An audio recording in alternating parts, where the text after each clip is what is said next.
اس بزم کی ایک بہت اہم بات یہ ہے کہ آج ہمارے درمیان بر صغیر کے سب سے بڑے فکشن نگار جو آج ہماری زندگیوں میں شامل ہیں، شریک ہیں، جناب انتظار حسین، وہ ہمارے پاس ہمارے سامنے موجود ہیں۔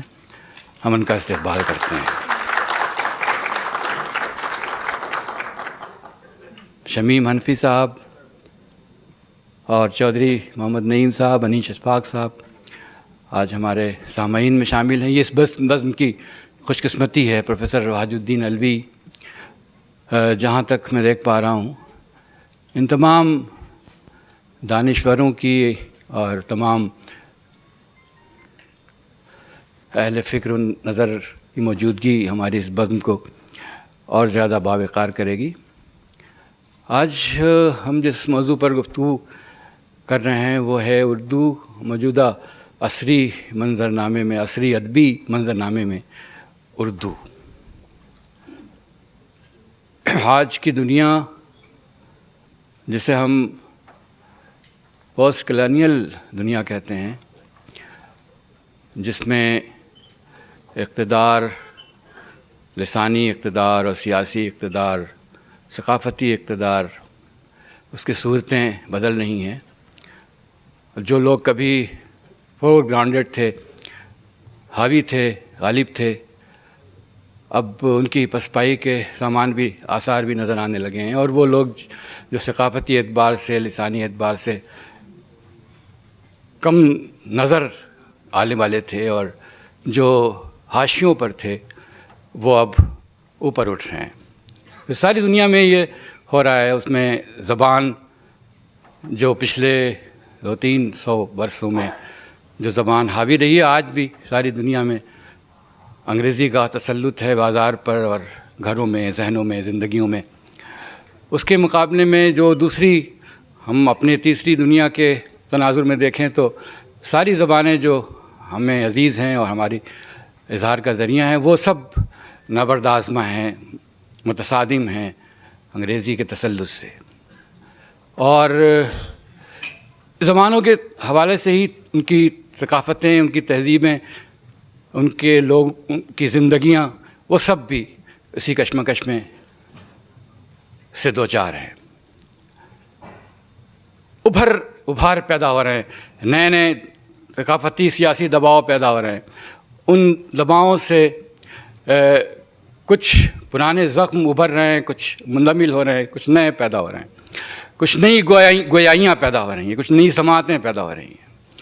اور جو ہمارا کلچرل نیریٹو ہے تیسری دنیا کا، خاص طور پہ ہم پاکستان اور ہندوستان کے حوالے سے بات کر رہے ہیں، تو اس میں بہت سے نئے طبقے جو اب تک بالکل حاشیوں پہ تھے، وہ سامنے آ گئے ہیں۔ بہت سی برادریاں، بہت سے گروپس، تو اپنے ساتھ بہت سی طاقتیں لے کے آئے ہیں، زبان کی، اظہار کی، بیان کی، اپنے آپ کو ایزرٹ کرنے کی، اپنے آپ کو ثابت کرنے کی۔ تو یہ جو نیریٹو آف سیلف ایکسپریشن ہے، وہ بہت حاوی ہے اس وقت۔ تو اردو اور انگریزی کے تعلق کے تصادم کے لحاظ سے یا ان کے انٹریکشن کے نقطہ نظر سے، تو ہم یہاں جو شرکا ہمارے ہیں، بہت، ہم انہیں ہندی میں کہیں دھرندھر ودوان ہیں۔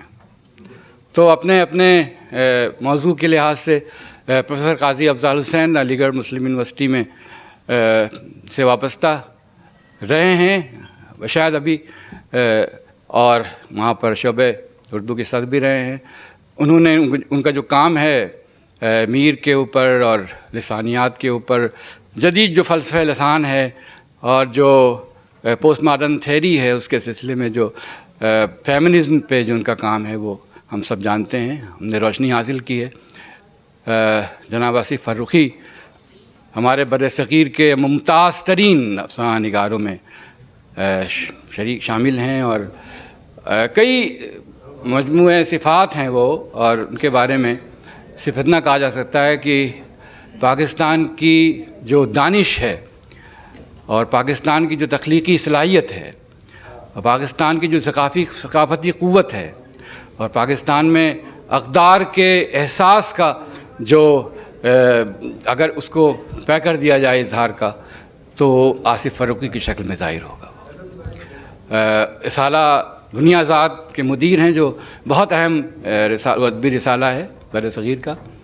ہم ان کا استقبال کرتے ہیں. پروفیسر ابوالکلام قاسمی، شعبہ اردو، جامعہ ملیہ علی گڑھ مسلم یونیورسٹی، صدر شعبہ بھی رہے ہیں وہاں پر، اور ان کا مشرقی شعریات پر، پوسٹ ماڈرن تھیوری پر، میر پر، غالب پر، شرحیات پر بہت وسیع دائرہ ہے جس پہ انہوں نے بہت وسیع تحقیقی کام کیا ہے. شاعری کے پارک ہیں.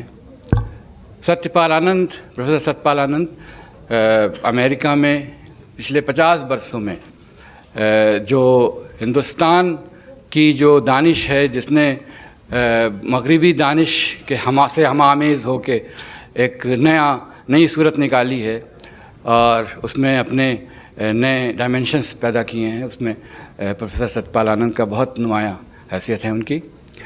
واشنگٹن میں بھول رہا ہوں آپ کی یونیورسٹی کا نام، تو معروف ہم سب جانتے ہیں. میں اس لیے بیان کر رہا ہوں کہ یہاں بہت سے لوگ ایسے ہوں گے جو براہ راست ادب سے وابستہ نہیں ہوں گے، تو ان کے تعارف کے لیے، ورنہ ان کے تعارف کی کوئی ضرورت ہے نہیں. پروفیسر انیس الرحمن جامعہ ملیہ کے شعبہ انگریزی سے وابستہ ہیں. ترجمے میں انہوں نے بہت اردو سے کی شاعری کا انگریزی میں ترجمہ، انہوں نے بہت انتھولوجی پوری ان کی ابھی روپا والوں نے شائع کی تھی، فائر اینڈ روز. اب اس کا انلارج ایڈیشن آنے والا ہے جس میں اور زیادہ شعراء کو تقریباً شروع سے آج تک کی اردو شاعری کا انتخاب ہوگا، اور ہم اس کا انتظار کر رہے ہیں کہ وہ آئے تو ہم اس پہ گفتگو کریں. تو اب میں گزارش کرتا ہوں پروفیسر انیس الرحمن سے کہ وہ اس مذاکرے کی کارروائی چلائیں، اور میں رخصت لیتا ہوں. بہت بہت شکریہ.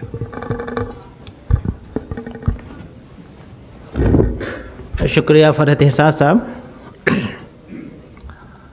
خواتین و حضرات، اس نشست میں آپ سب کا استقبال ہے. جیسا کہ فرحت احساس صاحب نے بتایا کہ یہاں موجود ہیں ہمارے سامنے کچھ بڑے ایسے نام جن کا کسی بھی محفل میں ہونا قابل فخر ہے ان لوگوں کے لیے جو اس میں شریک ہوتے ہیں. انتظار صاحب یہاں تشریف رکھتے ہیں، شمشرمان فاروقی صاحب، شمیم حنفی صاحب، الوک بھلا صاحب، اور یہ وہ نام ہیں جو مجھے ڈیفیڈنٹ کر دینے کے لیے بہت کافی ہیں. مجھے نہیں معلوم کہ میں ان کی موجودگی میں کچھ بول بھی سکوں گا یا کچھ کر بھی سکوں گا، لیکن یہ ایک ذمہ داری ہے جس کو میں نبھانے کی کوشش کرتا ہوں. موضوع جو اس کا ہے وہ بہت بڑا ہے، ظاہر ہے. اس میں لکھا گیا ہے، جو ہمیں دیا گیا ہے اس میں کہا گیا ہے کہ اردو ان کانٹمپرری لٹریری سیناریو، اور یعنی عصری ادبی منظرنامے میں اردو. اب دیکھیں تو عصری ادبی منظرنامہ ہے کون سا؟ یہ عالمی منظرنامہ ہے جس کی گفتگو ہم کرنے والے ہیں، یا ہندوستانی منظرنامہ ہے جس کی گفتگو کرنے والے ہیں جو ایک ملٹی لنگول اسٹیٹ ہے، ملٹی کلچرل ہے، ملٹی ایتھنک ہے، یا یہ پاکستانی منظرنامہ ہے جو اگین ایک بہت بڑی ملٹی لنگول اسٹیٹ ہے، ملٹی ایتھنک ہے، ملٹی کلچرل ہے. تو ہمارا جو ایک بہت وسیع کینوس ہے جس کے اوپر گفتگو کرنے کے لیے. اچھی بات یہ ہے کہ جو شرکاء اس میں شامل ہیں، جس مذاکرے میں شامل ہیں، وہ ادب کے بہت اچھے قاری اور بہت اچھے ناقد ہیں، مترجم بھی ہیں. چنانچہ ان کا حق بھی ہے کہ ان موضوعات کے اوپر وہ گفتگو آپ سے کر سکیں اور آپ ان سے کر سکیں. فارمیٹ کچھ اس طرح ہوگا کہ ہم 2 راؤنڈ میں گفتگو کریں گے، اور اس کے بعد ہم تھوڑا سا وقت ضرور چاہیں گے کہ آڈینس کے لیے ہو، تاکہ آپ بھی اپنے تاثرات یا آپ کے ذہن میں اگر کوئی سوال پیدا ہوتا ہو یا کوئی آبزرویشن ہو جس کو آپ چاہتے ہوں کہ آپ ان سے معلوم کریں. میرا رول بہت ہی ضمنی ہے، بہت معمولی ہے. میں صرف یہ چاہتا ہوں کہ کنیکٹ کر دوں تاکہ آپ ان کی باتیں سن سکیں. اس ادبی منظرنامے پہ گفتگو شروع کرنے کے لیے فرحت صاحب نے کام میرا بہت آسان کر دیا. وہ اس طرح کہ اس کی جو بنیاد ہے اور جو اس کے واضح خطوط ہیں اس پہ انہوں نے روشنی ڈال دی ہے، اس لیے میرا کام آسان ہو گیا ہے. صرف یہ ضرور کہوں گا کہ اگر ہم ہندوستان کی بات کریں اور پاکستان کی، تو ہندوستان میں دیکھیے 22 زبانیں تو وہ ہیں جن کو ہم نے ایکسیپٹ کیا ہوا ہے، اور ساہتیہ اکیڈمی نے بھی، اور اس پہ کتابیں چھپتی ہیں وہاں، اور اس پہ انعامات بھی ملتے ہیں ساہتیہ اکیڈمی کی جانب سے. اگرچہ ساہتیہ اکیڈمی کے پاس 24 زبانیں ہیں جس کو وہ آفیشیلی ایکسیپٹ کرتے ہیں، جس پہ لکھا جاتا ہے اور جس میں وہ انعام دیتے ہیں. تو اب یہ زبانیں جو تھیں بہت حال تک ایک دوسرے سے ناواقف تھیں. یہ ترجمے کا کمال ہے جو ساہتیہ اکیڈمی یا دوسرے تمام پبلشرز نے پچھلے 2 دہائیوں میں کیا ہے، جس کی وجہ سے ہندوستان کا ادب خود ہندوستانیوں کے لیے یعنی وہاں تک رسائی ہماری ہو پائی ہے۔ چنانچہ بہت مشکل ہے عصری ادبی منظرنامے میں کسی ایک زبان کے تعین کا کہ صاحب اس زبان کی اور اس زبان کے ادب کی کیا صورتحال ہے۔ بہرحال کوشش ہماری یہ ضرور ہوگی کہ اس پہ ہم گفتگو کریں، اور یہ گفتگو ظاہر ہے کہ کچھ تقابلی بھی ہوگی، اور تقابلی گفتگو کے لیے بھی ہمارے پاس ایک بہت اچھے اسپیشلسٹ موجود ہیں، ستیہ پال آنند صاحب۔ لیکن 2 ادوار میں بھی شاید گفتگو ہو سکتی ہے کہ جیسے اگر ابتدا سے دیکھیں تو جو فارسی کا اثر تھا اردو زبان پہ اور اردو ادب پہ، وہ کس مقام پہ آ کے وہ اثر کم ہوا، اور آج کیا صورتحال ہے، اور کس طرح کی زبان ہے جس میں ہم لکھتے ہیں، حیات کے کون سے تجربے ہوئے، فارم اور ایکسپریشن یا نیریٹو ہمارا کیسے بدلا شعر میں اور فکشن میں اور دوسرے پروز رائٹنگز کے اندر۔ تو دور جدید میں جو نئی شناخت پیدا ہوئی ہے ہندوستانی ادب کی اور پاکستانی ادب کی، بہت سارے حوالے ہیں جس پہ ہم لوگ گفتگو کرنے والے ہیں۔ تو تجربوں کا دور ہے، یہ بہت بڑے تجربے ہوئے ہیں۔ خاص طور پہ مجھے تو ایسا لگتا ہے ادب پڑھتے اور پڑھاتے ہوئے کہ جیسے جیسے وقت گزرتا جا رہا ہے ادب کا طالب علم ہونا اور مشکل ہوا جاتا ہے۔ اس کی وجہ یہ ہے کہ اتنے تجربے ہو رہے ہیں زبان میں اور حیات میں، نیریٹو اتنا بدل رہا ہے اور اتنی تیزی سے بدل رہا ہے کہ ہم تو اس کے پیچھے دوڑتے دوڑتے دیوانے ہوئے جاتے ہیں کہ پتہ نہیں کہاں تک اور کب سانس پھول جائے اور کب بیٹھ جائیں۔ بہت مشکل دور ہے اس لحاظ سے، یہ صورت کا دور ہے اور بہت مشکل ہے اس لحاظ سے۔ قاسمی صاحب سے میں گفتگو کا آغاز کرتا ہوں، اور یہ چاہتا ہوں کہ گفتگو اس طرح سے قاسمی صاحب شروع کریں کہ جیسے زبان و ادب میں اردو کی موجودگی کیا ہے، اس کی کیا صورتحال ہے، ایک جو بھی تناظر آپ اپنے لیے متعین کرنا چاہیں وہ کریں۔ مختلف زبانوں میں، ملکی اور غیر ملکی زبانوں میں اردو کی حیثیت کیا ہے مثال کے طور پہ، جس پہ آپ گفتگو فرما سکتے ہیں۔ مقامی زبانوں سے اردو کا کیا تعلق ہے۔ قاسمی صاحب اگر آپ گفتگو کا آغاز ان خطوط پہ کریں تو پھر ہماری بات آگے بڑھے گی اور انشاءاللہ بات سے بات نکلے گی، بہت دور تک بھی جائے گی ایسا اندازہ ہے، اور پھر آپ سے ہم گزارش کریں گے کہ آپ بھی ہمیں جوائن کریں ایک اسٹیج پہ۔ شکریہ۔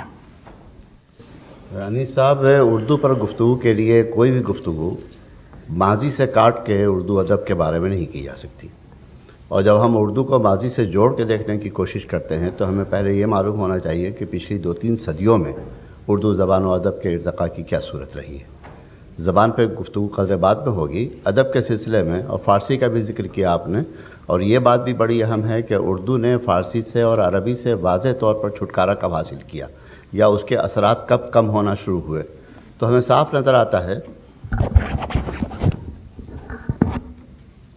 کہ 19ویں صدی سے پہلے کا زمانہ تو پورے طور پر عربی اور فارسی سے اردو کے گہرے تعلق کا زمانہ ہے، لیکن 19ویں صدی میں باقاعدہ کالونیل عہد تو شروع نہیں ہوا تھا، لیکن اثرات آنے شروع ہو گئے تھے، اور فورٹ ولیم کالج جس کی بنیاد سن 1800 میں پڑی ہے، اس کے بعد سے بظاہر نثر لکھنے کا سلسلہ شروع ہوا، لیکن اس کے ساتھ ساتھ مغربی خیالات اور مذہبی طرز فکر اور مغرب کی نثر اور نظم سے تعارف کا سلسلہ بھی شروع ہوا، جو اپنے نقطۂ عروج پر 1857 میں پہنچ گیا۔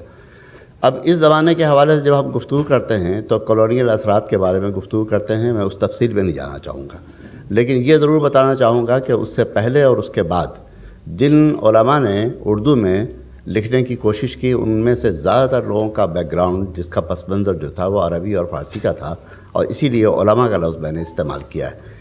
اس لیے ان کے ماڈل عربی میں ہوا کرتے تھے یا فارسی میں ہوا کرتے تھے، اور اس بات کو عملی طور پہ دیکھنے کے لیے سب سے بہتر طریقہ یہ ہے کہ یہ دیکھیے کہ بڑی تعداد میں ایسے شعراء ایسے تھے جو فارسی میں بھی شعر کہا کرتے تھے، اردو میں کم کہا کرتے تھے، لیکن ایک ساتھ ہم فارسی سے بھی چھٹکارا حاصل کر رہے ہیں، اسی کے ساتھ ساتھ ہم مغرب کے اثرات کو قبول کرنے کی کوشش کر رہے ہیں۔ 19ویں صدی کے اواخر میں نظم جدید یا نظم کی پوری تحریک ہم چلانے کی کوشش کر رہے ہیں، اور غزل جو ماضی کے حوالے سے یا فارسی کے تسلسل میں سے ہمارے ہاں بہت زیادہ مقبول ہو چکی تھی اور بہت زیادہ ہر دل عزیز ہو چکی تھی، اس سے چھٹکارا بھی حاصل کرنے کی کوشش کر رہے ہیں۔ یہ سلسلہ اس زمانے میں چلتا رہا۔ 20ویں صدی کے اوائل میں اور اس کے بعد کے زمانے میں پھر یہ ہوا ہے کہ اردو جو ہے پوری طرح ہندوستان میں آ کر صرف مغرب اور صرف مشرق کے حوالے سے نہیں، بلکہ تمام زبانوں کے سیاق و سباق میں ہی پڑھی جانے اور اس کو سمجھے جانے کے قابل سمجھا جانے لگا۔ چنانچہ اردو پر ہر طرح کے اثرات نمایاں ہوئے، اور اصناف کے معاملے میں ہو یا اسالیب کے معاملے میں ہو یا طریقہ اظہار کے معاملے میں ہو یا زبان کے معاملے میں ہو، یہ تمام اثرات اپنے اندر کام کر رہے تھے۔ اگر ہم یہ گفتگو کریں کہ آج کے عہد میں اردو اپنے سیاق و سباق میں کس طرح سے لکھی اور بولی جاتی ہے، تو میں سمجھتا ہوں کہ پچھلے 50 سال میں اردو نے اپنی شعری اور ادبی حیثیت اس حد تک منوا لی ہے، جس کا ذکر ابھی انیس صاحب یہ کہہ رہے تھے کہ اب ترجموں کے وسیلے سے ہم دوسری زبانوں تک اس حد تک ہم پہنچ گئے ہیں کہ ہمارے لیے دوسری زبانوں کے سیاق و سباق میں گفتگو کرنا مشکل نہیں رہ گیا ہے۔ اس میں ایک بہت اچھی بات یہ ہے کہ اردو کی چیزیں کثرت سے ترجمہ ہو کے پہنچ گئی ہیں، اور کل بہت سے لوگوں نے اس بات کا اظہار کیا کہ اردو کی 90% چیزیں ہندی میں موجود ہیں اور کم سے کم 30-40% چیزیں انگریزی کے حوالے سے لوگوں کو معلوم ہیں۔ اس لیے ہمیں معلوم ہے کہ غزلیں کس طرح کی کہی جا رہی ہیں، اس میں کس طرح کی تبدیلیاں آ رہی ہیں، اس میں کس طرح کا ذہن کان فرما ہے، اس میں کس طرح کے میٹافرس استعمال ہو رہے ہیں، ان میٹافرس سے کس طرح کی زندگی ہماری جھلک رہی ہے، نظمیں ہماری کس طرح کی کہی جا رہی ہیں۔ یعنی اقبال کے بعد کی جو پوری کی پوری شاعری ہے، اس پوری شاعری میں جس طرح کی سرگرمیاں جاری ہیں داخلی طور پر، ان سرگرمیوں سے دوسری زبانوں کے لوگ اب متاثر ہونا شروع ہو گئے ہیں، اور اب ایسا نہیں ہے کہ ترجمہ برائے ترجمہ یا صرف کنٹینٹ کا ترجمہ دوسری زبانوں میں ہوا ہو، بلکہ رفتہ رفتہ اب ترجمہ کرنے والوں نے بھی وہ سلیقہ سیکھ لیا ہے کہ انہیں اندازہ ہو گیا ہے کہ اس کے نوانسز کو، اس کی نزاکتوں کو، اس کی باریکیوں کے، اس کے حسی پہلو کو، ان کے جذباتی پہلو کو، اور اس کی بہت سی لسانی پہلوؤں کی نزاکتوں کو دوسری زبانوں تک منتقل کر سکیں۔ اس لیے اردو اب پوری طرح سے ہندوستان کے سیاق و سباق میں کم از کم دوسری زبانوں میں خاصی بڑی حد تک معروف ہو چکی ہے۔ میں اس گفتگو کو آگے بڑھاؤں گا، لیکن ابھی چند باتیں اسی طرح سے۔ جی بہت شکریہ۔ آپ نے ترجمے کا ذکر کیا قاسمی صاحب، میرا خیال ہے کہ ترجموں پہ بہت کام ہوا، اور ترجمے بہت ہوئے ہیں پاکستان میں خاص طور پہ، مختلف زبانوں سے، یورپ کے مختلف زبانوں سے اور انگریزی سے خاص طور پہ۔ اور خوش قسمتی کی بات ہے کہ ہمارے ساتھ آصف فروخی صاحب اس وقت موجود ہیں، پاکستان کراچی سے تشریف لائے ہیں۔ ان کا ایک عطیہ ہے میرے سامنے، دنیا زاد۔ اب دیکھیے جس طرح کی سوسائٹی اور جو کلچر اور جس طرح کا ادب خاص طور پہ پچھلی 3 دہائیوں میں وہاں تخلیق ہوا، اس پہ گفتگو کرنے کے لیے ہمارے پاس ایک بہت کوالیفائڈ وائس ہے آصف فروخی کی۔ میں ایک جو پولیٹیکل سچویشن وہاں رہی ہے، خاص طور پہ 70s کے زمانے میں جس طرح کا ادب وہاں تخلیق ہوا، اور اس کے بعد اب جو تبدیلیاں نئی آئی ہیں سماجی اور ثقافتی، اور اس کے بعد جو نیا ادب ہمارے سامنے آیا ہے، یہ جو پرچہ انہوں نے دیا اس میں اس کے پہلے صفحے پہ لکھا ہے، جنگ میں محبت کی تصویر نہیں بنتی۔ یہ بہت ہی ٹیلنگ سینٹنس ہے، لیکن مجھے ایک اور عنوان یاد آتا ہے کسی ناول کا، لو ان ٹائمز آف کالرا۔ یہ دونوں بڑے کانٹرڈکٹری سچویشنس ہیں۔ میں چاہتا ہوں کہ آصف فروخی صاحب پاکستان کی ادبی صورتحال، اس کا جو نیا منظرنامہ ہے، اس لیے کہ میں نے جیسے پہلے عرض کیا کہ وہاں بھی ایک ملٹی لنگول اسٹیٹ ہے، اگرچہ ہندوستان میں زیادہ بڑا ہے یہ منظرنامہ، اس کے حوالے سے اور اس حوالے سے کہ جو خاص طور پہ انہوں نے اپنے اس دنیا زاد میں جو چیزیں شائع کی ہیں، یہ ایک بہت بڑا مرر ہے، بہت بڑا کینوس ہے پاکستان کے لٹریچر کا۔ تو کیا آصف صاحب گفتگو کرنا پسند کریں گے اس موضوع کے اوپر؟ آپ کوشش کروں گا۔ آپ نے سوال اتنا جس کو کہنا چاہیے گمبھیر پوچھا ہے کہ اس کے سامنے مجھے اپنی کم مائگی کا احساس ہوتا ہے، مگر ایک بات تو میں پہلے یہ کہوں کہ پہلے ہمارے دوست فرحت احساس نے جو تعارف کرایا ہے، میں تھوڑا سا حساب اس کا بے باک کر دوں۔ انہوں نے ایک بڑا دلچسپ لفظ استعمال کیا، دھریندر، تو مجھے ابوالکلام قاسمی صاحب نے اس کے مطلب بتا دیے، ورنہ میں تو سوچ رہا تھا وہ مجھے پرانی فلم یاد آ رہی تھی اتپل دت کی، کہ دھریندر کہا ہے تو اب جلدی سے کہیں مجھے کوئی بھاٹو ڈیکر نہ بنا دے کہ اس میں پھر تعارف کی کوئی گنجائش نہ ہو۔ ایک تو یہ بات ہو گئی، لیکن کچھ بات کرنا یوں بھی مشکل ہے کہ سامنے انتظار صاحب بیٹھے ہوئے ہیں، شمس الرحمان فاروقی صاحب بیٹھے ہوئے ہیں، تو ان کے سامنے نعیم صاحب ہیں، شمیم حنفی صاحب ہیں، کانوں کو ہاتھ لگانا چاہیے، اور میں فرحت احساس صاحب کے الفاظ سے بالکل فاروقی صاحب کی زبان میں خرسند نہیں ہوا، ورنہ وہ طفل خود معاملہ کے لیے قد سے عصا بلند ہونے کا مضمون دوبارہ پیدا ہو جاتا، دوبارہ بالیدہ ہو جاتا فاروقی صاحب۔ تو بات ساری یہ ہے کہ اس طرح کے جن لوگوں کے سامنے بات کرنا بہت مشکل ہے۔ پھر ایک پیچیدگی اس موضوع کی بھی آتی ہے، پاکستان کی جو بھی صورتحال ہے ادب کے حوالے سے، اس کو میں چونکہ اس کے بارے میں بہت زیادہ صلاحیت یا واقفیت نہیں رکھتا تو میں چند برش اسٹروک کے ذریعے سے بات کرنے کی کوشش کروں گا. دیکھیے پہلی بات تو ہم یہ کریں کہ آپ نے 70s کی بات کی. 70s کے پاکستان اور پاکستان میں جو مزاحمت یا جو ایک صورتحال تھی اس سے آپ لوگ زیادہ واقف ہیں.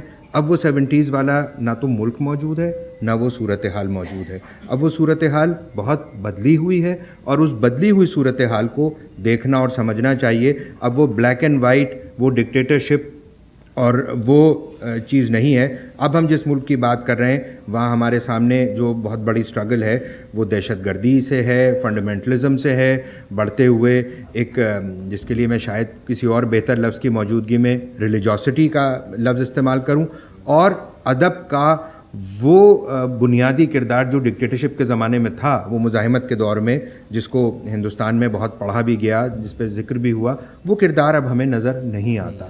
تو ایک تو یہ بات ہو گئی.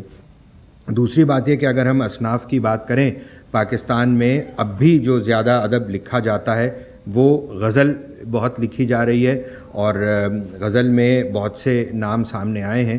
ایک نام تو میں چونکہ فاروقی صاحب میری طرف نہیں دیکھ رہے اس لیے میں ظفر اقبال کا ذکر کر دوں، جو میرا خیال ہے کہ روزانہ کئی ٹن غزل کی میس پروڈکشن ان کے یہاں ہوتی ہے اور بہت اچھا شعر بھی آتا ہے. لیکن مجھے ایسا لگتا ہے کہ اس غزل میں ایک اکتاہٹ اور بوریت کا بہت اہتمام ہوتا ہے. یعنی آپ نام بدل دیجئے تو یہ نہیں معلوم ہوگا کہ وہ الف وہ بکر نے لکھی ہے یا زید نے لکھی ہے یا کس نے وہ غزل لکھی ہے. یعنی یکسانیت اور یبوست ہم دونوں چیزوں کا شکار ہیں. فلیش بہت اچھا آتا ہے اور نئی چیز غزل میں سامنے آتی ہے. بہت بہتر شاعری ہمارے ہاں نظم میں ہوئی ہے. نظم میں پرانے لوگوں سے زہرا نگاہ، فہمیدہ ریاض، کشور ناہید یہ موجود ہیں، لکھ رہے ہیں. اور نظم میں ہمارے یہاں ایک نیا رجحان سامنے آیا ہے، خاص طور پہ نثری نظم جو 70s اور 80s کے بعد شروع ہوئی اور چل رہی ہے.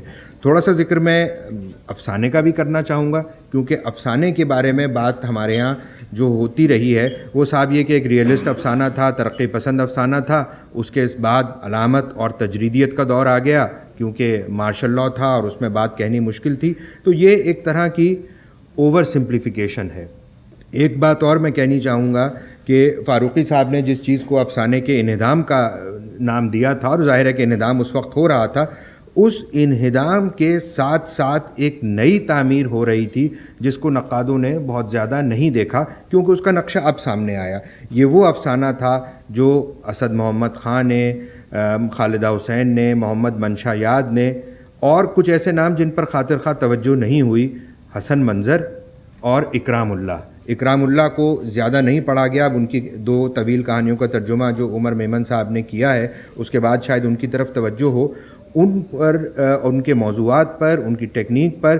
اب مثال کے طور پہ اکرام اللہ شاید واحد ادیب ہیں جنہوں نے تقسیم، پنجاب کی تقسیم کی وائلنس کو جو احمدیوں کے خلاف وائلنس ہوئی اس سے لنک کر کے دیکھا ہے، جس موضوع پر ہمارے یہاں زیادہ نہیں لکھا گیا.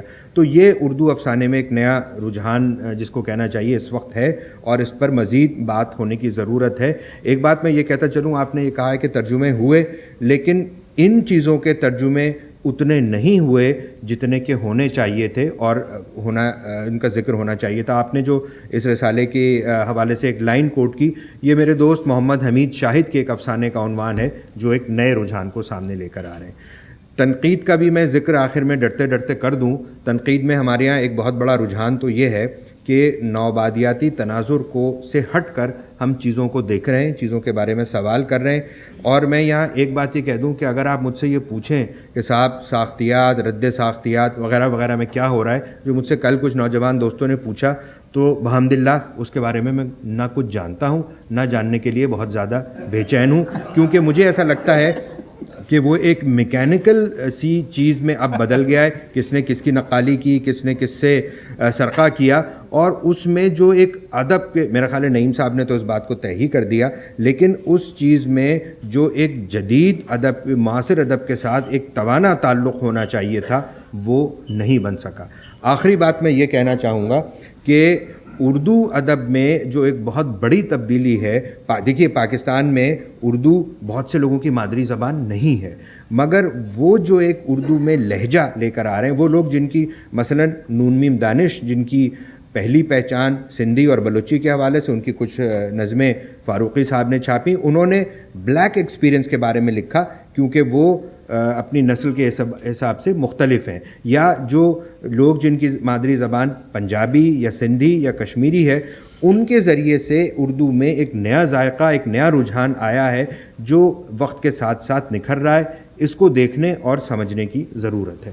باقی باتیں اگر کچھ ذہن میں آئیں تو پھر ہم کریں گے یا واپس آتے ہیں. آپ نے ایک بات بہت اچھی کہی کہ صاحب جو ہماری زمینی حقیقتیں ہیں اور کچھ چیزیں امپورٹڈ ہیں وہ شاید ان کا آپس میں انضمام بہت مناسب نہیں ہوتا. میرے خیال میں اس گفتگو کو آگے اگر بڑھائیں ہم قاضی افضال صاحب کے حوالے سے، تو کیا قاضی صاحب یہ کچھ بتائیں گے ہمیں کہ اردو کے جو ادبی رویے ہیں آج کی تاریخ میں، اس پہ ہمارے ٹریڈیشنس نے کیا اثر ڈالا اور ٹریڈیشن سے ہم نے کہاں تک اخذ کیا؟ جو روایتیں ہماری ہیں ہندوستان اور پاکستان میں خاص طور پہ، اس میں اردو ادب کے حوالے سے، یا دوسرا سوال کا دوسرا رخ یہ ہے کہ جو ویسٹرن انفلوئنس ہے خاص طور پہ، جو کہ آپ نے مطالعہ کیا ہے اور اس فیلڈ میں کام بھی کیا ہے، تو یہ ایک ایسا موضوع ہے جس پہ ہمیں گفتگو کرنی بھی چاہیے. اگر ہم عصری ادبی منظرنامے کی گفتگو کر رہے ہیں تو مماثلتوں کا بھی ذکر ہونا چاہیے، انفلوئنسز کا. حالانکہ انفلوئنس لفظ ایک بڑا خراب لفظ ہے، اور انفلوئنس میں اور اینگزائٹی آف انفلوئنس تو اور بھی بری چیز ہے، پوری ایک مکمل کتاب ہی ہے اینگزائٹی آف انفلوئنس. تو بہرحال انفلوئنس تو ہے اپنی جگہ پہ، اور اچھا شاعر تو وہی ہوتا ہے جو ایک انفلوئنس سے ایک عہد میں ایک اسٹیج پہ آ کے نکل آتا ہے اور پھر اپنی آواز کے ساتھ. تو اس سلسلے کو اگر آپ آگے بڑھائیں کہ وہ کون سے انفلوئنسز تھے، کون سی روایتیں تھے جو ابھی تک ہم لے کے چلتے ہیں اور کن سے ہم نے فرصت پالی ہے. پہلی بات تو یہ ہے کہ جس طرح ڈاکٹر آصف نے شروع کیا کہ یہاں ہمارے بہت محترم لوگ تشریف رکھتے ہیں، شمس الرحمان صاحب، شمیم صاحب، ہمارے چودھری صاحب، تو مجھے صرف اس قدر خوف آتا ہے کہ میں ان کے سامنے ان کا پڑھایا ہوا آموختہ دہراؤں گا، بس اس میں کوئی غلطی نہ ہو جائے. ورنہ واقعہ یہ ہے کہ ہمارے زمانے کا جو ادب ہے، کیا ہماری زبانوں میں یا کیا مغرب کی زبانوں میں،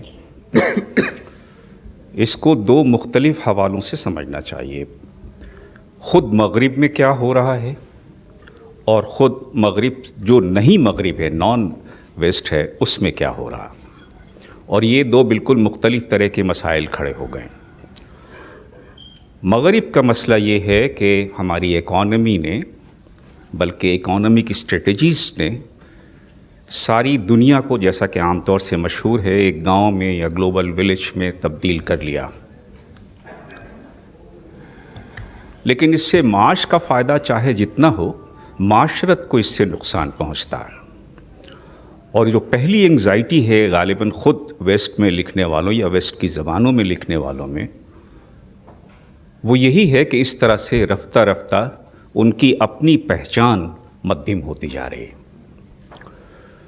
یہ ٹرینڈ بہت صاف دکھ رہا ہے کہ انگریزی یا یورپ کی دوسری، جنہیں ہم عالمی زبانیں کہتے ہیں، لکھنے والوں میں اسپیس اورینٹڈ رجحان ٹائم اورینٹڈ رجحان کے مقابلے میں بڑھ گیا.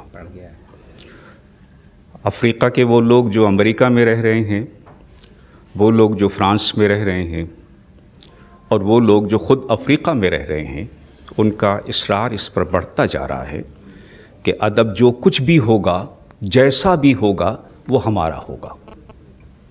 وہ ہم اپنی زبان میں لکھیں یا ہم انگریزی میں لکھیں. اس لیے جو ہمارا پوسٹ ماڈرنسٹ پورا منظرنامہ ہے، اس میں ہر طرح کی تحریروں کے لیے، ہر طرح کے تجربوں کے لیے گنجائش پیدا ہو گئی. ابھی کچھ دیر پہلے آپ نے فیمنزم کا ذکر کیا، اس کے علاوہ جو پوسٹ کولونیل لٹریچر پیدا ہو رہا ہے اس کا ذکر کیا. اور ایک تیسری چیز بھی ہوئی ہے کہ یہ جو جس طرح کے عالمی اصول، میٹا نیریٹیوز بنائے گئے تھے کہ ناول ہوگا تو ایسا ہی ہوگا، شاعری ہوگی تو ایسی ہی ہوگی، یا کوئی بھی ایک جو ژانر ہم لیں گے وہ اس طرح ہوگا، اس اصول کو بھی توڑنے کی کوششیں بہت کثرت سے اور بہت کامیاب طور سے ہوئی.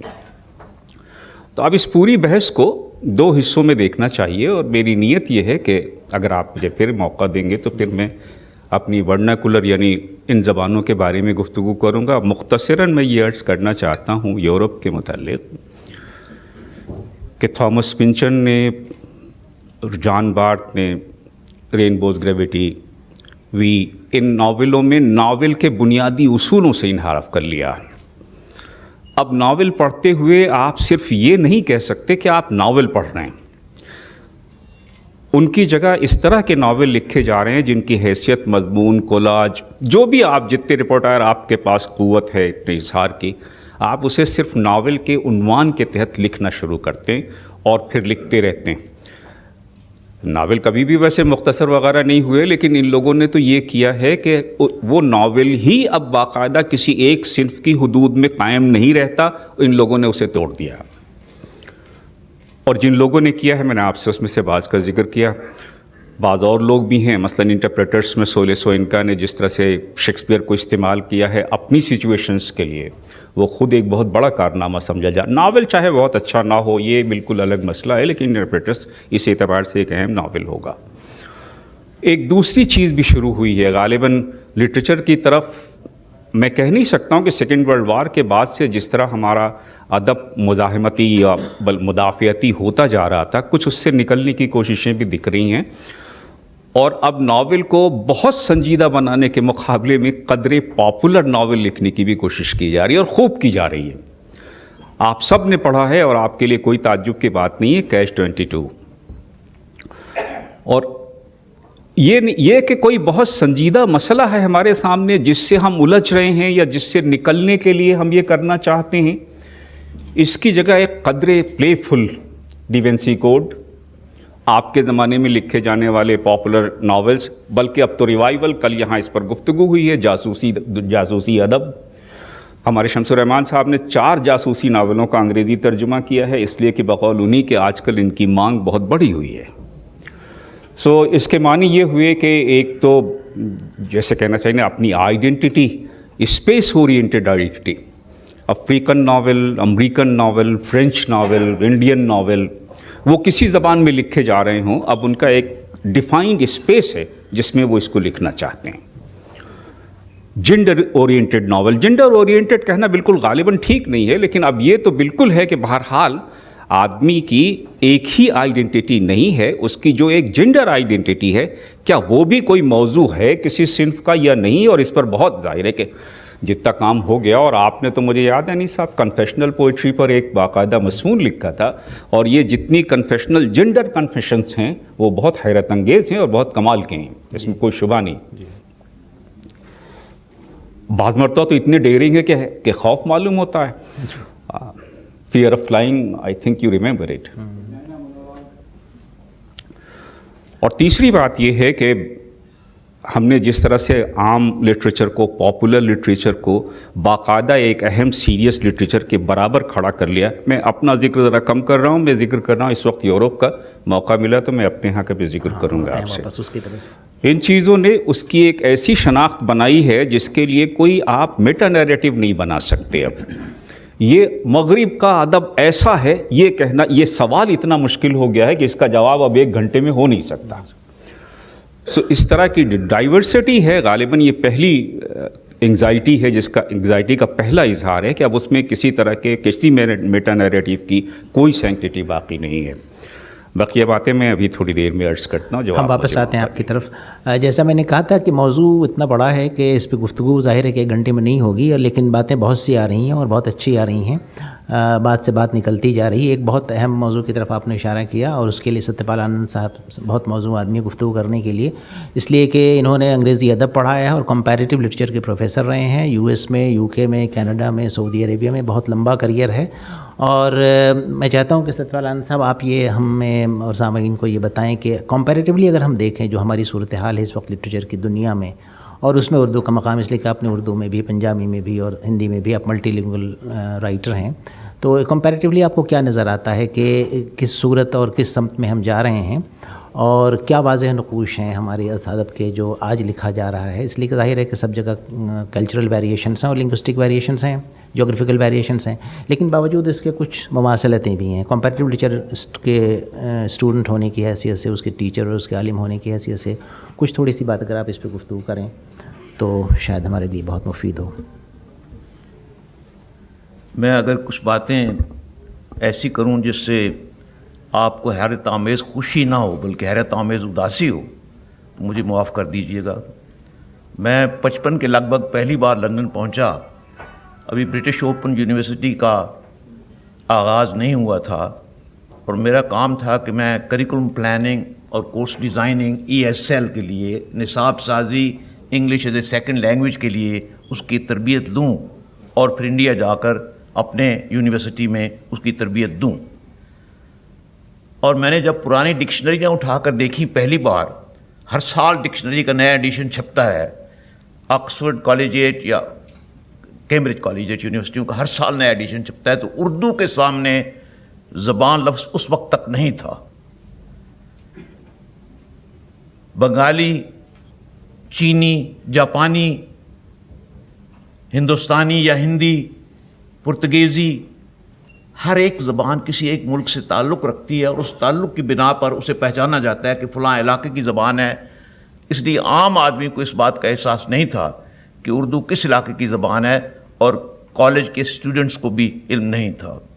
آہستہ آہستہ یہ تبدیلی ہوتی گئی اور ہمارے لوگ جو وہاں پہنچے ان کی وجہ سے، کیونکہ بہرکیف میں آگے یہ عرض کروں گا کہ یہ اس کے دو پہلو ہیں سوال کے، کہ گلوبل کانٹیکسٹ میں اردو ادب یا گلوبل لٹریچر اردو کے حوالے سے ٹرانسلیشنز دونوں طرف سے ہوتی ہیں.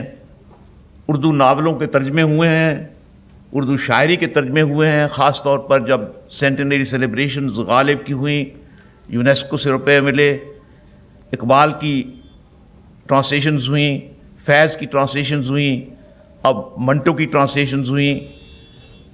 ایک بہت بڑا خلا اس لیے رہ گیا کہ باہر کے ملکوں تک یہ چیزیں اس لیے نہیں پہنچی کہ ان کی ٹرانسلیشنز میں بابو انگلش کا استعمال کیا گیا تھا. اس صحیح املا اور صحیح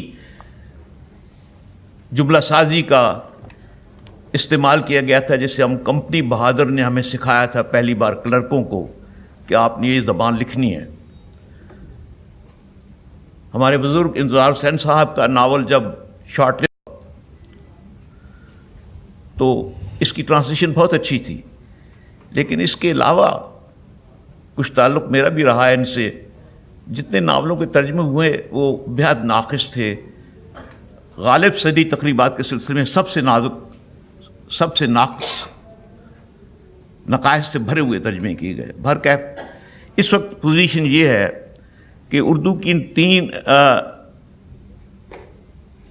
تین بڑے ملکوں میں، ملکوں کا مجموعہ یورپ اور پھر کینیڈا اور امریکہ، ان کو اردو کی نئی بستیاں بھی کہا جاتا ہے، لیکن ان میں اردو کا تعلق صرف اس لحاظ سے ہے کہ سوائے 2-3 یونیورسٹیوں میں اردو کے نام کی تختی لگنے کے اور کچھ نہیں ہے. پاکستان نے 4 یونیورسٹیوں میں اقبال چیئرز قائم کیا اپنے فنڈ سے.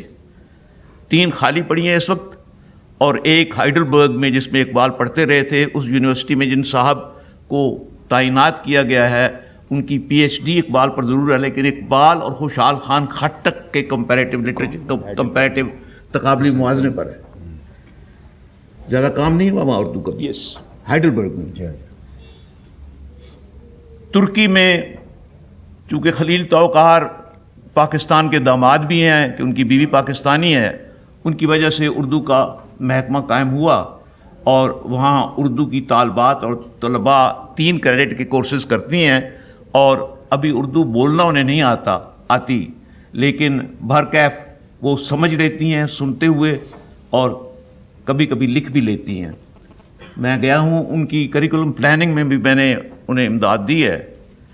لندن بہت خوب، امریکہ بہت خوب، لیکن امریکہ کے اگر آپ ہندوستانی یا پاکستانی والدین سے پوچھیں کہ ان کے بچے اردو پڑھتے ہیں، نہیں پڑھتے. ان کاؤنٹیز میں جن میں یہ ضروری بھی ہے کہ 5 بچے اگر یہ ان کے والدین چاہیں کہ اردو پڑھائی جائے اختیاری مضمون کے طور پر، تو ایک استاد کا تقرر عمل میں لایا جائے گا. وہاں بھی یہ اس سہولیت میسر ہونے کے باوجود نہیں ہے، کیونکہ اردو روزی روٹی کی زبان وہاں نہیں ہے. اور یہ لطیفہ یہاں تک پیدا ہو گیا، وہاں ایک بار کسی دوست نے لکھا کہ ہمارے بچے اگر پاکستان سے دادا جان کا خط آئے تو وہ خط لے کر اپنے دوستوں کو دکھانے جاتے ہیں کہ دیکھیے ہمارے دادا جان ایک ایسی زبان لکھتے ہیں جو دائیں سے بائیں کو لکھی جاتی ہے. یہ ان کے لیے ایک مذاق کا موضوع بن گیا تھا. میں ایک اور بات ضرور عرض کروں گا کہ گلوبل حوالے سے اردو اس وقت ایک بہت نادار زبان ہے. نادار اس لحاظ سے کہ ہمارے جو انڈو اینگلین رائٹر ہیں، نئے لکھنے والے، اردو سے تعلق ان کا کوئی نہیں ہے. پاکستان کے جو بچے نوجوان، میں بچے ہی کہتا ہوں، نوجوان انگریزی میں ڈائریکٹلی لکھ رہے ہیں، لندن میں بیٹھے ہوئے کاکنی بھی استعمال کرتے ہیں، اس زبان کو بھی استعمال کرتے ہیں جو وہاں اسٹریٹ میں بولی جاتی ہے، لیکن ان کا اردو سے کوئی تعلق نہیں ہے. ٹرانسلیشنز ہمارے اپنے لوگوں تک پہنچتی ہیں، انگریزی بولنے والے انگریزوں تک نہیں پہنچتی. امریکی جو کہ 6-7 الگ الگ نیشنلٹیز کا ایک مرکب سا ہے، ان تک نہیں پہنچتی. ہمارے اپنے لوگ ہی پڑھ لیں تو یہ بہت بڑی بات ہے ٹرانسلیشن میں، کیونکہ اردو سے نابلد ہو گئے ہیں ان کے بچے. لیکن اگر ہم یہ کہیں کہ اردو کہیں ان آبادیوں میں وہاں کے رہنے والوں میں اپنی جگہ بنا سکی ہے تو یہ نادرست ہوگا، غلط ہوگا. گفتگو ہم آگے بڑھاتے ہیں. جی. وقت کی کمی ہے اور ہمیں آپ تک بھی آنا ہے، آڈینس تک. اس کے پہلے ہم یہ چاہتے ہیں، اس لیے کہ یہ جو موضوع انہوں نے چھیڑا ایک بہت بڑی تھیسس ہے اور ظاہر ہے کہ اس کے کچھ ہی نکات پہ روشنی ڈال سکے. 4 سوال میرے سامنے قائم ہوئے آپ کی گفتگو سے، اور میں یہ چاہتا ہوں کہ اس سے پہلے کہ ہم سامعین کی طرف جائیں، بہت مختصراً اگر ہم ان سوالوں کے جواب دینا چاہیں تو میں ایک ایک کر کے ان کی طرف آتا ہوں. مثال کے طور پہ قاسم صاحب یہ بتائیں کہ آج کل جو ادب لکھا جا رہا ہے پوری دنیا میں کسی بھی زبان میں، ہندوستان یا ہندوستان سے باہر، اس میں مجھے ایسا لگتا ہے کہ کچھ کنسرنس بڑے کامن ہیں. کچھ اس کی گفتگو کریں گے کہ وہ کیا وجہ ہے کہ کچھ کنسرنس ہر ادب میں اور ہر زبان میں اور ہر جگہ کوئی بھی جغرافیکل لوکیشن ہو وہاں پہ یہ کنسرنس بہت عام ہیں، جو ہمارا ذاتی تجربہ بھی ہے لیکن اس کے ساتھ ساتھ وہ کمیونل تجربہ بھی ہے، نیشنل تجربہ بھی ہے. تو یہ جو ایک طرح سے جو لٹریچر لکھا جا رہا ہے اس میں یعنی ہم بھی وہی لکھ رہے ہیں کسی دوسری زبان میں، اگرچہ ہم معلوم نہیں کہ ہم اس زبان کے پڑھنے والے ہیں یا نہیں پڑھنے والے، وہاں بھی وہی لکھا جا رہا ہے. تو یہ ریسرچر بتاتا ہے کہ صاحب یہ سارے کامن کنسرنس ہیں اور یہ ایک پورا ڈومین آف تھیمیٹولوجی. جیسے کسی بھی ریزسٹنس لٹریچر مثال کے طور پر جینڈر ہے، کلاس ہے، کاسٹ ہے، فیمنزم ہے، بہت ساری ہیں جو سوشل ہیں، کلچرل ہیں جس کے روٹس. تو بڑی کامن کنسرنس ہیں کچھ لٹریچر میں ہمارے، اور ہر یعنی جو لوکیشن ہے ہمارا، جو مختلف لوکیشنس ہیں، لٹریری ہیبیٹیٹس جس کو کہیے آپ، اس میں دیکھیں گے ہم کہ کچھ کامن چیزیں ہیں. تو یہ جو کامنالٹی ہے ہمارے لٹریچر میں آج کی تاریخ میں، وہ ہندوستان میں اس کے بارے میں کچھ بتائیں گے کہ اردو میں کون سی کامنالٹیز ہیں جو دوسری زبانوں سے بھی جا کے ان کا کوئی نہ کوئی رشتہ قائم ہوتا ہے. حمید صاحب، میں یہ سوال کا جواب مختصراً ہم یہ بات کریں گے اس لیے کہ پھر ہم جائیں گے معاصر ادب کی صورتحال کے بارے میں گفتگو کرنے کے لیے اس موقع پر، جہاں معاصر ادب کے اتنے بڑے انٹلیکچوئل اور معبرین موجود ہیں، فاروق صاحب اور چودھری محمد نعیم صاحب اور شمیم صاحب جیسے لوگ، انتظار صاحب جیسے لوگ، چند باہر انکسار سے چند باتیں ضرور کرنا چاہوں گا. ایک بات تو رہی جا رہی ہے، وہ یہ کہ ہم نے عالمی ادب کے ایک طرف اشارے کیے، لیکن میں آتا ہوں آپ کے موضوع کی طرف. لیکن ہم نے یہ دیکھنے کی کوشش نہیں کہ غالب رجحان کے طور پہ ہمارا ادب کیا لکھا جا رہا ہے، مختلف اصناف میں ہم کیا کر رہے ہیں. ہم نظموں میں کیا کر رہے ہیں، غزلوں میں کیا کر رہے ہیں، افسانوں میں کیا کر رہے ہیں، ناولوں میں کیا کر رہے ہیں. اور یہ وہ رجحانات ہیں جن کو روایت بننے کا کبھی شرف حاصل ہو سکتا ہے. جس طرح کی باتیں ابھی کی جا رہی ہیں کہ اس طرح کے نئے موضوعات، ناول میں بہت بڑی تبدیلی پیش آئی، فکشن میں بہت بڑی تبدیلی پیش آئی، شاعری میں اتنی بڑی تبدیلی نہیں پیش آئی ہے. سوال یہ پیدا ہوتا ہے کہ اس رجحان کو روایت بننے کا امکان ہے بھی یا نہیں ہے دور دور تک. اس کو بھی رک کے ہمیں سوچنا چاہیے. ایک بات.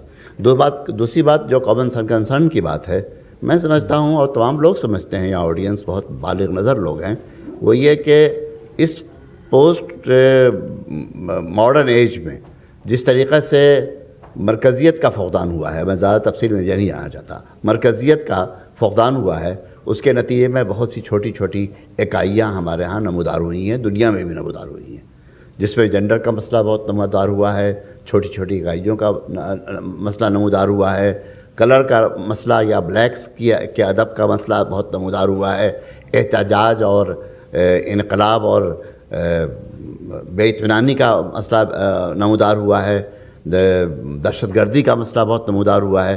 تو ظاہر ہے کہ یہ وہ مسائل ہیں جن مسائل سے ساری دنیا نبردآزما ہے، اور یہ مسائل ایک جگہ کے ہوتے ہوئے ساری دنیا کے کیوں ہو جاتے ہیں اس کی وجہ بتانے کی ضرورت نہیں. آپ کو اچھی طرح معلوم ہے کہ اب ہمارے وسائل ابلاغ نے اور وسائل ترسیل نے ہمیں کسی ایک جگہ محدود کر کے نہیں چھوڑا ہے، اس لیے تمام چیزیں بہت جلد دوسرے ادب میں پھیل جاتی ہیں. ہمیں افسوس یہ ہے کہ اس شدت کے ساتھ ہمارا ادب ان باتوں کو کمیونیکیٹ نہیں کر رہا ہے. پاکستان میں تو کچھ چیزوں کا اظہار اس لیے ہو رہا ہے کہ بہت امیجیٹ تجربے کے طور پر بقول آصف فرخی صاحب کے، اگر میں صحیح سمجھ رہا ہوں تو ہے، لیکن ہندوستان میں اس طرح کی فیلنگز کو یا اس طرح کے معاملات کو اس شدت کے ساتھ اور اس کثرت کے ساتھ اردو ادب پیش نہیں کر رہا. بہت شکریہ. اس سے ایک سوال اور پیدا ہوتا ہے جو میں آصف صاحب سے بات کرنا چاہتا ہوں اس سلسلے میں، کہ انگریزی زبان میں جو ادب لکھا جا رہا ہے، خاص طور پہ آپ کے ہاں جو لکھا جا رہا ہے، اور ظاہر ہے کہ اردو، سندھی، پنجابی وغیرہ میں بھی لکھا جا رہا ہے، تو ادھر پچھلے ایک دہائی میں خاص طور پہ جو انگریزی ادب آپ کے ہاں لکھا گیا وہ بہت وقی تھا. اس کے ساتھ ساتھ آپ کے ہاں جو ٹیلی ویژن اور فلم ہے، مثال کے طور پر آپ کا ایک ٹیلی ویژن سیریل ہمارے یہاں بہت مقبول ہوا، یعنی میں نے ایک دن اگر چھوڑ دیا تو مجھے بڑا افسوس ہوا کہ ہم سفر کا وہ سیریل وہ ایپیسوڈ میں نے نہیں دیکھا. تو یہ ذرا اس پر روشنی اگر آپ ڈالیں کہ یہ جو صورتحال ہے ہمارے یہاں، آپ کے یہاں کی یہ جو انگریزی رائٹنگ آئی ہے اس کا کوئی تعلق آپ کی اردو رائٹنگ سے یا جو ریجنل لینگویجز کی رائٹنگ، بہت مختصر اس لیے کہ ہم ضرور جانے چاہیں گے اپنی آڈینس کی طرف. دیکھیے، ایک تو آپ سوال بہت پیچیدہ پوچھتے ہیں، بلکہ 2 منزلہ، اور پھر کہتے ہیں کہ میں مختصر جواب دوں. بہرحال کوشش کروں گا. ٹیلی ویژن سیریل کی طرف بعد میں آؤں گا، کیونکہ اس کے بعد تو پھر چراغوں میں روشنی نہیں رہے گی. پہلی بات تو ہم یہ جو عالمی ادب سے بات کر کے رجحانات کی طرف آتے ہیں، دیکھیے ادب کا دریا ایک سمت نہیں بہتا. ہمارے یہاں یہ بہت رجحان رہا کہ صاحب ہم انگریزی ادب، یورپ کے ناول میں جو بات ہو رہی ہے اس پہ بات کریں، اور پھر یہ کہیں کہ ورجینیا وولف جیسا لکھتی تھی وہ قرۃ العین حیدر نے لکھا، چیخوف نے جیسا لکھا وہ انتظار صاحب ویسے رائٹر ہیں. تو ہمیں اب مغرب کے سائے سے نکل کر تھوڑا سا بڑا ہو جانا چاہیے، اور جو چیزیں ہم دیکھ رہے ہیں وہ مغرب کی ایک اسٹریٹ لینئر نریشن سے بات نہیں آتی. میرے دوست بیٹھے ہوئے خالد جاوید، ان کا ناول جو ہے وہ اپنی روایت میں گندھا ہوا ہے، ہندوستان کی صورتحال میں گندھا ہوا ہے، مگر ان کی ٹیکنیکس پہ یقیناً بہت سارا اثر لیٹن امریکن رائٹنگ کا آیا ہے. تو کسی آدمی کا نام لینے سے بات، یا صرف رجحانات کا نام گنا دینے سے بات نہیں ہوتی. ہمیں یہ چیز دیکھنا چاہیے. اور اردو ادب میں جو فرق پڑ رہا ہے، اب مثلاً کئی چاند تھے سر آسماں ہمارے دیکھتے دیکھتے، ہم نے تو شروع جب کیا پڑھنا تو آگ کا دریا اور یہ سارے ناول تھے. کئی چاند تھے سر آسماں اس قسم کی کتاب ہے جسے گراؤنڈ بریکنگ کہیں گے، جس نے روایت کو اور جس نے اپنے دیکھنے کے خود آگہی کے طریقوں کو مختلف طور پہ متعین کیا کہ ادب کا اور تاریخ کا ایک رشتہ یہ بھی ہو سکتا ہے. تو وہ بات بالکل مختلف ہو گئی، اور یہ دریا الٹا بہہ رہا ہے کہ اب مغرب والے اس کو انگریزی میں پڑھیں تو دیکھیں کہ یہ کیا صورتحال ہے. ایک تو یہ بات ہو گئی. ادب کے بارے میں تو یہی بات تھی. اب آپ نے سوال پوچھ لیا چینل کا، تو وہ اب کیسے اس پہ رک جاؤں. ابھی پچھلے دنوں لاہور میں ایک پروگرام تھا، انتظار صاحب اس میں بیٹھے ہوئے تھے. اس میں ہماری بہت معروف شاعرہ کشور ناہید، جو پاکستان میں جن کی شناخت صرف شاعرہ کے طور پہ نہیں بلکہ ایک بہت بڑے اخبار کے کالم نگار کی حیثیت سے، انہوں نے اسی سیریل کی رائٹر کے بارے میں ایک فقرہ کہا جو سیریل آپ کو بہت پسند ہے. یقیناً آپ کو پسند ہے تو اچھا ہی ہوگا، بلکہ اس میں کچھ تنقیدی پہلو بھی ہوں گے. تو آڈینس میں سے ایک صاحب تڑپ کے اٹھے اور انہوں نے کہا آپ کون ہیں، آپ کی کیا حیثیت ہے؟ آپ کو صرف 1 کروڑ لوگ جانتے ہوں گے، لیکن عمیرہ احمد جو ہم سفر کی مصنفہ ہیں اس کو 17 کروڑ لوگ جانتے ہیں. تو 17 کروڑ کے جاننے والوں سے آپ مقابلہ نہیں کر سکتے. اور پاکستان کے ڈراموں میں جو کچھ ہو رہا ہے، ایک بات میں اور اس پہ عرض کروں کیونکہ اس پہ گفتگو ہو رہی تھی کہ ڈراموں کی ریٹنگ کیسے بڑھتی ہے. ہمارے ڈرامے کی ایک پروڈیوسر نے بتایا، ہمارے ڈرامے میں اگر آپ کو پسند آ رہے ہیں تو بڑے افسوس کی بات ہے، کیونکہ اس میں وہ سسکتی ہوئی، بلکتی ہوئی، پٹی ہوئی عورت کو بار بار دکھایا جاتا ہے، جسے اردو ادب علامہ راشد الخیری کے زمانے میں خدا حافظ کہہ چکا. اور پروڈیوسر نے یہ کہا کہ عورت کو جتنی بار تھپڑ پڑتا ہے، جتنی بار آنسو آتے ہیں، اس سے چینل کی ریٹنگ اور بلند ہوتی ہے. تو عورتوں کو پٹوانے والے چینلز اور ان کی ریٹنگ بلند کروانے والے ڈراموں کی تعریف کر کے اس کو پاکستان پہ نہ چپکائیے. ہم بہت برے صحیح, لیکن ہم اتنے برے نہیں ہیں. آخری بات زبان کے بارے میں اور کہوں گا کہ زبان کے بارے میں ہم جو دیکھ رہے ہیں, ہم ہندوستان کی طرح ملٹی لینگویج ملک تو نہیں ہے, لیکن ہمارے یہاں اردو زبان کے ساتھ ساتھ اور زبانیں ہیں, and it's an uneasy relationship. میں یہ تو نہیں کہوں گا کہ بہت اچھی ریلیشن شپ ہے. کریٹو سطح پہ ان زبانوں میں آپس میں بہت تال میل ہے. سیاسی اور سرکاری سطح پہ کوئی چیز نہیں ہے. ہمارے ہاں بہت سے سرکاری ادارے ہیں جو بنائے اس لیے جاتے ہیں کہ مختلف لوگوں کو نوازا جا سکے, اور ہم زبان کا جو تعلق ہے اس کو 1971 میں بھی دیکھ چکے ہیں, آج بھی دیکھ چکے ہیں. تو اردو کی ایک جو سرکاری حیثیت ہے وہ بالکل مختلف ہے, اور اردو کی ادبی حیثیت ایک اور چیز ہے. سرکاری حیثیت کو سرکار کے لیے چھوڑ دیجئے, ادبی حیثیت پہ بات کیجئے, کیونکہ وہ ایک زندہ حقیقت ہے. بہت شکریہ. صرف ایک وضاحت کے طور پہ ایک بات کہوں گا کہ آپ کے سیریل ہمیں اس لیے اچھے لگے کہ ہمارے سیریل چوئنگم ہوتے ہیں جو کبھی ختم نہیں ہوتے, اور اگر آپ 10 دن 15 دن نہیں دیکھیں اور 15 دنوں کے بعد جب دیکھیں گے تو آپ کو کہیں کچھ مس کرتا ہوا نظر نہیں ہے, کہانی وہیں رکی رہتی ہے. اور دوسری بات یہ ہے کہ آپ کے سیریل ہمیں اس لیے اچھے لگے کہ بہت سٹل مذاق ہیں اس کے اندر جو ہمارے یہاں ہی نہیں, بہت اچھی زبان ہے جو ہمارے یہاں ہے نہیں. لیکن یہ بتا دوں ساتھ ساتھ کہ آپ کے سیریلز بہت اچھے ہیں, فلمیں ہماری اچھی ہیں. بہرحال وہ ہمارے سیریل اس لیے اچھے ہیں کہ ہم ساس بہو کا جھگڑا دیکھ دیکھ کر تنگ آ گئے تھے, تو ہم نے سوچا کچھ جھگڑے اپنے بھی پیدا کریں. ہم بھی تنگ آ چکے ہیں. بہت اچھی گفتگو ہو رہی ہے, افسوس کے وقت نہیں ہے. اور ایک سوال ہے جو قاضی صاحب کے لیے خاص سوال ہے یہ کہ ورناکولر لینگویجز, اس پہ ایک بار آپ سے گفتگو بھی ہماری ہوئی تھی کہ ورناکولر لینگویجز جو ہیں خاص طور پہ ہمارے یہاں ہندوستان میں, اور اردو, اس پہ چند جملے بس چاہیے, اس لیے کہ پھر ہم بات آگے بڑھے گی ذرا آڈینس کے ساتھ بھی. نہیں, ٹھیک رہے گا. اصل میں وقت بہت کم ہے. 1997 میں ونٹیج نے سلمان رشدی سے ایک انتخاب کروایا تھا ہندوستانی زبانوں کا, جی. اور اس میں جو پیشلو لکھا تھا رشدی نے, اس میں بالکل بے لاگ لپٹ انہوں نے یہ بات کہی تھی کہ ہندوستان کی کسی زبان میں پچھلے 50 سال میں بڑا ادب نہیں لکھا گیا. بالکل وہ ایک بالکل ابھی میں عرض کرتا ہوں یہ ایک بالکل جیسی بھی ہے, لیکن میں یہ کہہ رہا ہوں کہ ہماری زبان کے ساتھ دوسری زبانوں میں بطور خاص اکنامکلی اسٹرانگ زبان انگریزی کا یہ رویہ ہے. تو کہ ہماری یہ نہیں کہ اردو ہندوستان کی کسی زبان میں پچھلے 50 سال میں کوئی بڑا ادب پیدا نہیں ہوا. بڑی مہربانی کی تھی راشد نے کہ یہ کہا تھا کہ منٹو اچھا افسانہ نگار ہے. منیر نیازی کا شعر یاد آتا ہے, صاحب وہ مجبوری ہے میری. ایک اور دریا کا سامنا تھا منیر ہم کو, مجھ کو, جو میں ایک دریا کے پار پہنچا تو میں نے دیکھا. ابھی ہم پولیٹیکل امپیریلزم سے آزاد ہوئے صرف دنیا کی 2/3 کو صرف 50 سال ہوئے ہیں.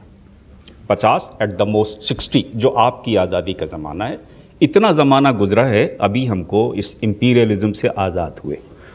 اور بالکل دیکھتے دیکھتے بالکل غیر شعوری طور پر ہم ایک دوسری امپیریلزم میں داخل ہیں, جس کا ثبوت وہ انتھولوجی ہے جو بہت ہمارے سلمان رشدی نے قائم کی.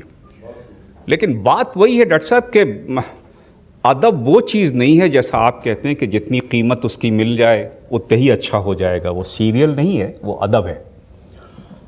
اس لیے وہ ذرا سر چڑھ کر بولتا. اردو کی طرف پچھلے 30 سالوں میں انتظار حسین نے خود ایک نیا نیریٹو ڈسکور کیا جو ان کا اپنا ماضی ہے, جو ان کی اپنی روایت ہے, اور جس کے وہ سب سے بڑے نمائندے ہیں. سو اس نیریٹو نے سب سے پہلا مت تو یہ توڑا کہ ہم مجبور ہیں اس بیانیے کو قبول کرنے کے لیے جو مغرب کا ہو. ہم اپنا بیانیہ بھی قائم کر سکتے ہیں. بہت عمدہ.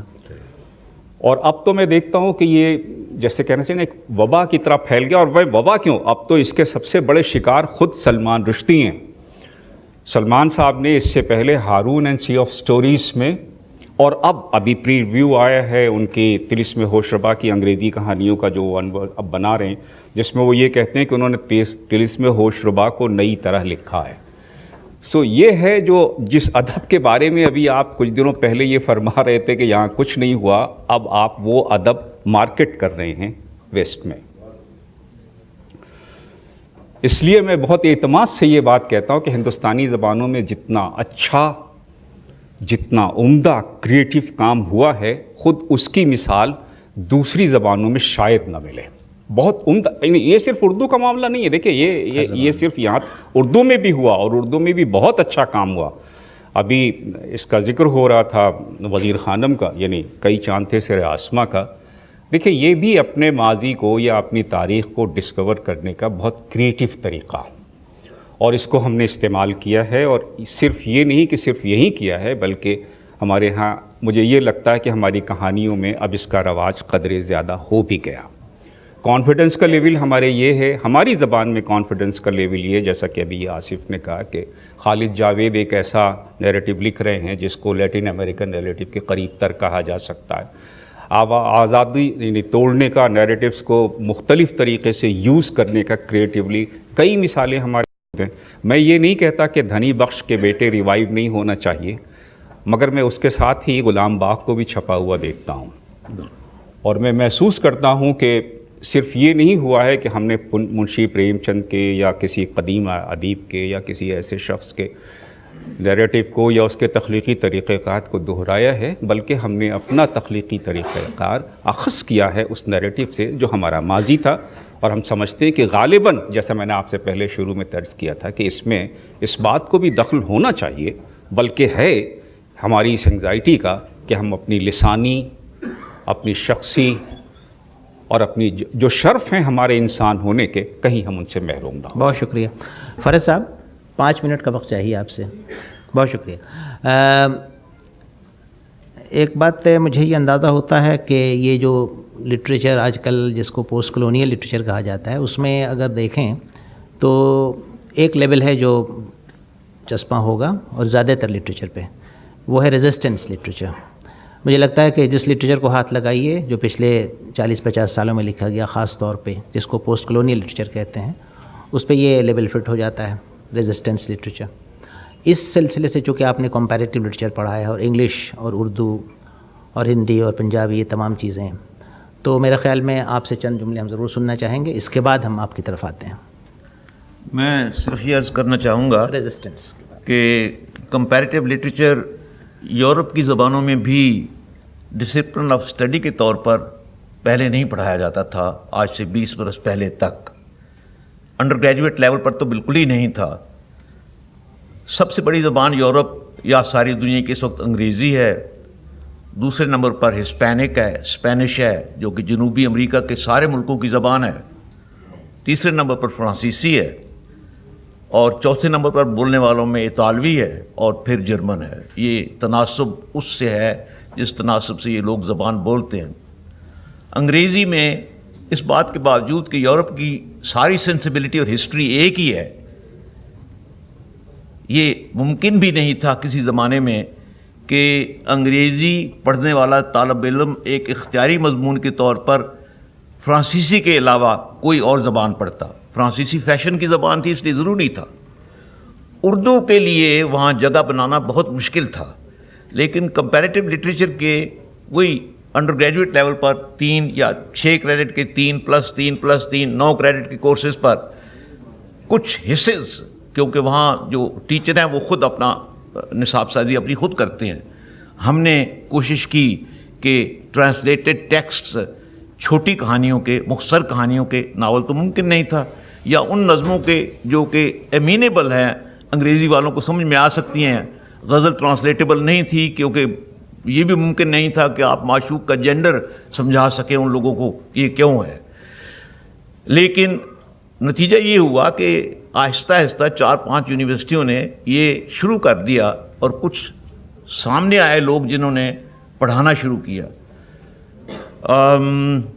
میں اپنے حصے سے یہ بات کہہ سکتا ہوں کہ اب کچھ کہیں واشنگٹن ڈی سی کی 4 یونیورسٹیوں میں اس وقت انڈر گریجویٹ لیول پر بھی کمپیریٹیو لٹریچر یا تقابلی ادب میں اردو کا حصہ تھوڑا بہت شامل ہے. جی بہت شکریہ. صرف یہ عرض کر دوں، ایڈ کر دوں بلکہ اس کے اندر ایک عجیب سی ڈائیکوٹمی ہے کہ ہندوستان جیسے ملک میں جو بہت ہی بڑا ملٹی لنگول کنٹری ہے، جو میرے خیال میں سب سے اچھا سائٹ ہے کمپیریٹیو لٹریچر کا، یہاں پر آج تک کمپیریٹیو لٹریچر کے پیرامیٹرز طے نہیں ہوئے ہیں. سب سے بڑا ڈپارٹمنٹ ہمارا جو کمپیریٹیو لٹریچر کا ہے وہ کلکتے میں ہے، اور وہاں بھی اگر ہم پوچھتے ہیں اپنی کولیگ سے کہ بھائی کسے کہتے ہیں اور اس کے ٹولز کیا ہیں، تو اس میں بہت ابھی کلیئر انڈرسٹینڈنگ ڈیولپ نہیں ہوئی. اسی کے ساتھ ہم آپ کی طرف آتے ہیں. سامعین، اگر آپ کے پاس کوئی 2-3 سوال ہوں، وقت بہت کم ہے، بہت پریسائزلی اگر کچھ پوچھنا چاہیں تو اپنا تعارف کرائیں، اور اس کے ساتھ ساتھ کس سے سوال یہ پوچھ رہے ہیں یہ بھی بتائیں تاکہ ہم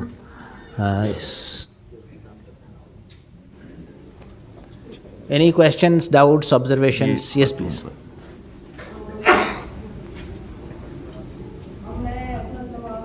اپنا تعارف کرا دیں پہلے. میرا نام منیرا ہے، میں بمبئی سے آئی ہوں، اور اردو ادب پاکستان یا اردو ادب کے متعلق میرا ایک سوال. آصف صاحب سے.